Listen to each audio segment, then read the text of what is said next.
আচ্ছা, আমাদের মধ্যে এখন একটা আলোচনা হয়েছে, ঠিক আছে? যে আলোচনা, আচ্ছা, যে আলোচনার মধ্যে আমাদের মধ্যে যেটা সিদ্ধান্ত হয়েছে যে আমরা 8 তারিখ শুক্রবার দুপুরবেলা 2টোর সময় দুটো পক্ষ মিলে একটা মিটিং হবে। সেই মিটিং এর মধ্যে আমরা আবার এই আলোচনাগুলো করব। ফাইনালি আমাদের একটা নৈতিক জয় যে ওনারা মেনেছে মিটিং এ বসার জন্য, এবং এটার জন্যই তো আমরা অনেকদিন ধরে লড়ছিলাম। এবং ফাইনালি আমরা যেটা চিঠি দিয়েছিলাম তার জন্য আমরা চাইছিলাম যে একটা মিটিং ডাকুক, জেনারেল মিটিং। ফাইনালি ওনারা মেনেছেন মিটিং এর জন্য, কিন্তু জেনারেল মিটিং ডাকেননি, সব মেম্বারদের জন্য নয়। বাট ওরা আমাদের কিছু জনকে রাখতে বলেছে, 12 জনকে, ওদেরকে 12 জনকে রাখতে বলেছে, ওরা থাকবে।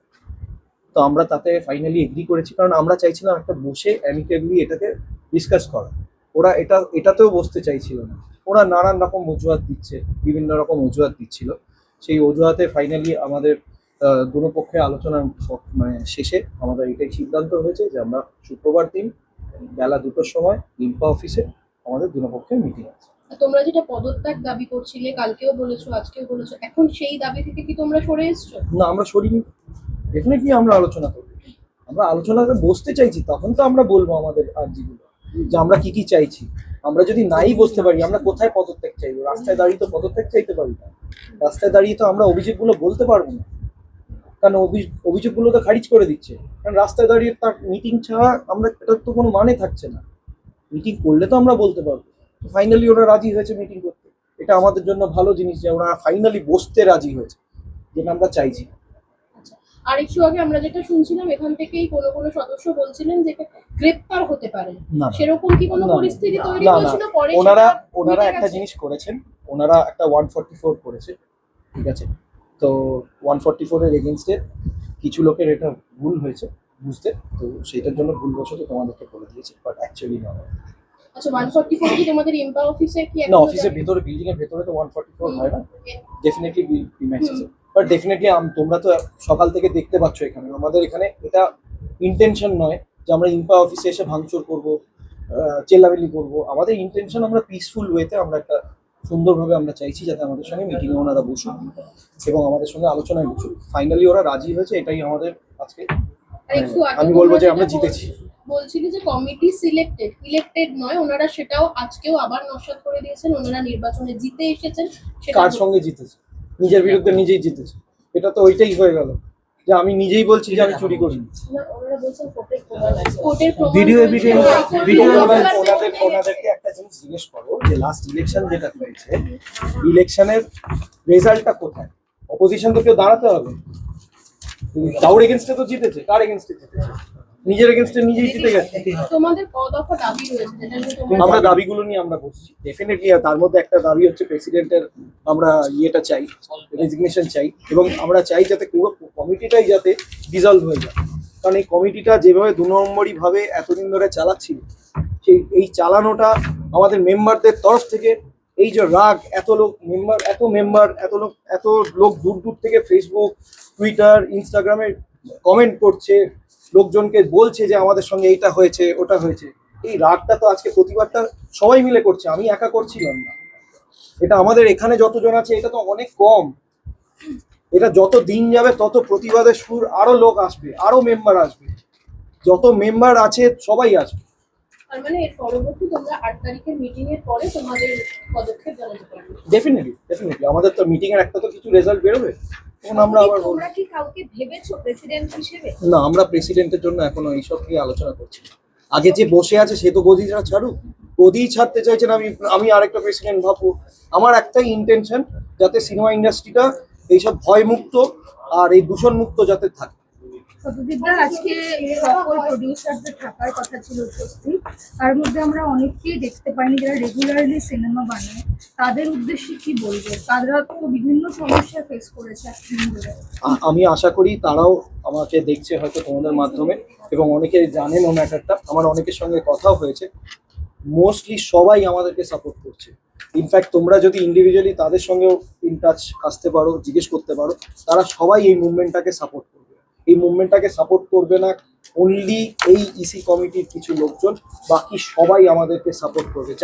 যারা দুর্নীতি করেছে এত বছর ধরে ইম্পায়, তারা বাদে বাকিরা সবাই এই মুভমেন্টটাকে সাপোর্ট করবে। কেননা আমরা সবাই সিনেমা ইন্ডাস্ট্রির ভালো চাই, সাধারণত এই যে 144 যেটা জারির কথা বলা হচ্ছে সেটা কি এখনো বলবৎ রয়েছে, কতদিন থাকবে? 144 এর যে ব্যাপারটা ওটা যদি একটু ক্লিয়ার করে দাও, ওটা কি জারি রয়েছে? দেখো আমরা এক্ষুনি জাস্ট জানতে পেরেছি যে 144 হয়েছে। এখন একবার আমাকে দেখতে হবে যে ওটা কতদিন থাকবে বা কিছু। বাট আমরা দেখো আমরা তো এখানে পিসফুল ওয়েতে আমরা প্রোটেস্ট করছি, প্রোটেস্টও না, আমরা পিসফুল ওয়েতে এসছি যাতে একটা মিটিং ওরা অর্গানাইজ করে, যার জন্য আমরা প্রথম চিঠিটাই দিয়েছি যে 72 ঘন্টার মধ্যে আমাদের সঙ্গে ওরা জানাক যে কবে মিটিংটা করবে, কারণ এটা একটা ইমার্জেন্সি, এক্সট্রাঅর্ডিনারি ইমার্জেন্সি সিচুয়েশন। এটা তো আমাদের সঙ্গে বসা উচিত। আচ্ছা, তাছাড়া আমরা একটা কোর্টে কেস করেছি, সেটা হচ্ছে এই কোর্টের একটা অলরেডি একটা সাবজুডিস ম্যাটার, ইম্পার এগেনস্টে কেস আছে। এটা একটা সাবজুডিস ম্যাটার। তো এই যে এখন যেভাবে চলছে ইম্পাটা, সেটার এগেনস্টে এটা কেস করা, আর সেটা কিন্তু এই 4 তারিখে, এটা লাস্ট অনেক বছর ধরে এটা চলছে, এটা 4 তারিখের ব্যাপার নয়, এটা অনেক দিন ধরে এই অভিযোগটা ছিল এই কমিটির উপরে, যেটা অবৈধভাবে এরা চালাচ্ছে। 457 খালা প্রডিউসার মেম্বার, আমার একটাই বক্তব্য, 457টা যদি প্রডিউসার মেম্বার হয় তাহলে তো 457টা ছবি হওয়া উচিত।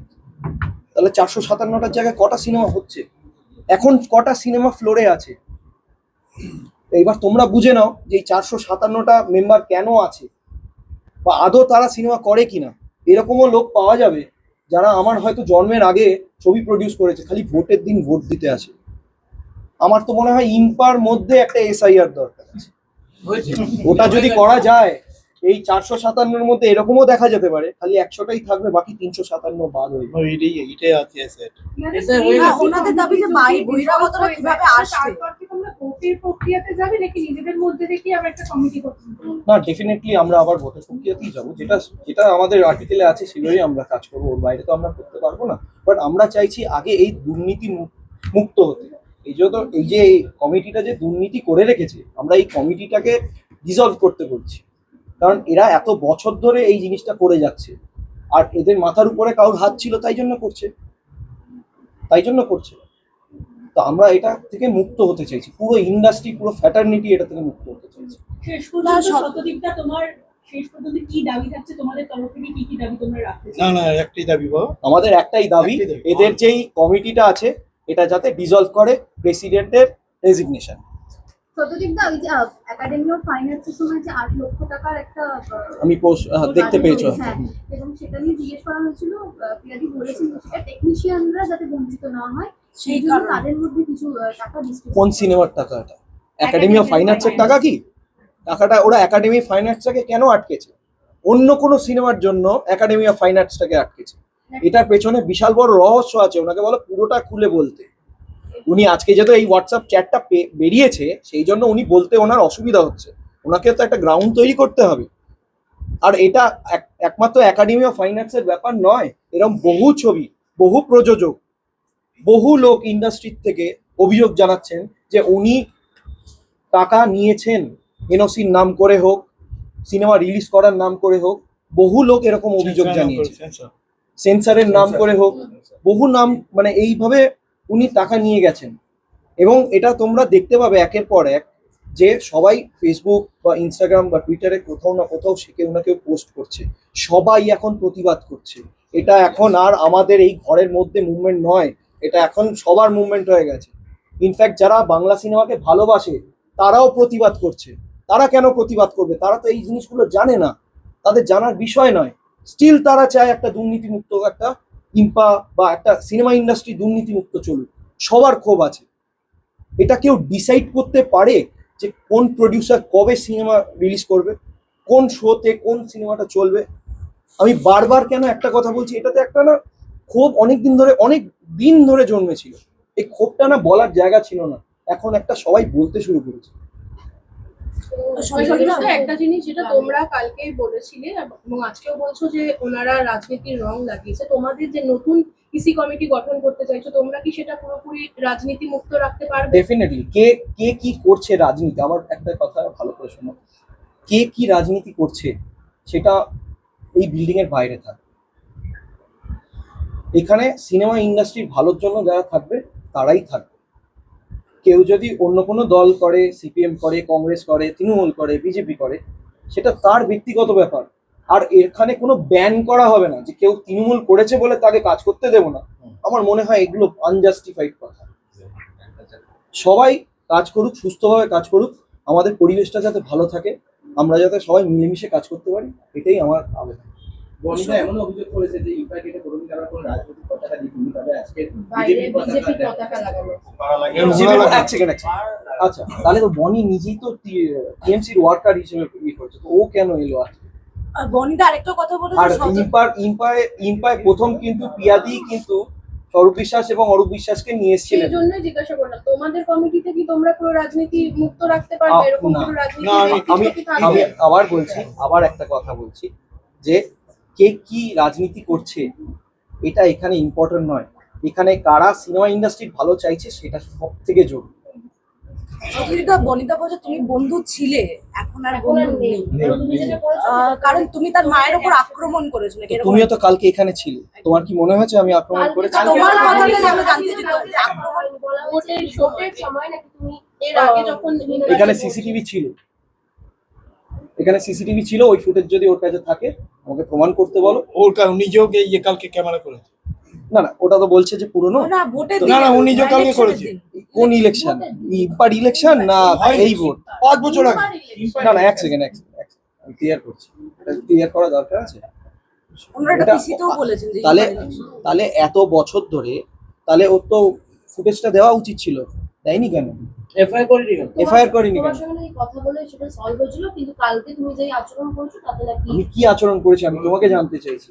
আমি যদি একটা প্রোটেস্ট করি আর ও যদি মনে করে যে আমি ওর বন্ধু বলে আমি কম্প্রোমাইজড হয়ে যাবো এই জায়গাটা এসে, আমি সেটা করতে পারবো না। আমার কাছে আমার পার্সোনাল লাইফ একটা আলাদা, আমার প্রফেশনাল লাইফ একটা আলাদা।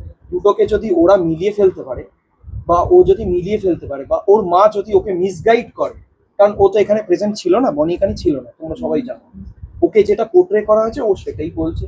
ওকে সেই দিনও যেদিনের কথা ওরা বলছে, বনি বলছে ভোটের দিন, সেই দিনও ও এখানে প্রেজেন্ট ছিল না, সেই দিনও যেটা ওকে পোর্ট্রে করা হয়েছে সেটাই ও বলছে। আমার কাছে এগুলো কোনো ইম্পর্টেন্ট না। আমি বন্ধুত্বটা রাখতে চেয়েছিলাম, ও যদি না রাখতে পারে সেটা ওর প্রবলেম, ও যদি গুলিয়ে ফেলতে পারে সেটা ওর প্রবলেম।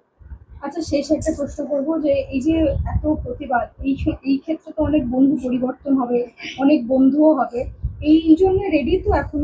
বন্ধু পরিবর্তন হয় মানে তুমি যাদের বিরুদ্ধে কথা বলেছো বা বনি সেনগুপ্ত যেটা বলেছে, পিয়াজির আমি- সঙ্গে অনেক বছর ধরে কাজ করেছো, আমার মনে হয় না। সাপোর্টে থাকবে, আমার মনে হয় না। অনেকেই- দেখ, আমি আবার বলছি, professional relation and personal relation দুটোই আলাদা। পার্সোনাল দেখুন, আমরা এবার ব্যাপারে আমাদের হয়ে গেছে। Personal Thank you. কোনো রিলেশনে আমরা কথা বলতে রাজি নই। এবং clear? Thank you. Thank you. সময় 12টা